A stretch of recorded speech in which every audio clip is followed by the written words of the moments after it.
కవిత suspension వ్యవహారము పూర్తిగా BRS పార్టీకి సంబంధించిన వ్యవహారము. కాంగ్రెస్ పార్టీ దాంట్లో కమెంట్ చేయదు.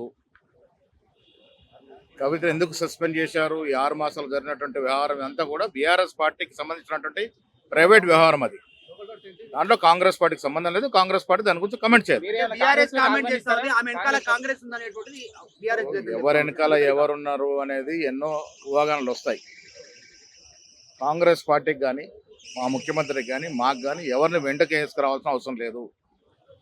కేసీఆర్ కుటుంబ సభ్యులంతా కూడా అవినీతిలో కూరుకుపోయి ఉన్నారు. ఏ అవినీతి పరుడితో మాకు సంబంధం అవసరం లేదు. ఎవరిని కూడా వెంట వేసుకురావచ్చే అవసరం లేదు. ఎవరిని మద్దతు ఇచ్చే అవసరం ఉండదు. అలాంటి ఆలోచన మాకు లేదు. అలాంటి అవసరం కూడా ప్రస్తుతానికి లేదు. ఏమి లేదు. ఇప్పుడు అలాంటి అవసరం లేదు. అలాంటి అవకాశము లేదు. తెలుగులో ఫాస్టెస్ట్ న్యూస్ ఇప్పుడు కొత్త అవతారంలో 5 సెకండ్లోనే పూర్తి వార్తా సమాచారం మీ చేతుల్లో. సోషల్ మీడియా ట్రెండ్స్ మీ కళ్ళ ముందుకే live TV and voice search ఆప్షన్స్తో ఇప్పుడే డౌన్లోడ్ చేయండి. యాప్ లింక్ డిస్క్రిప్షన్లో.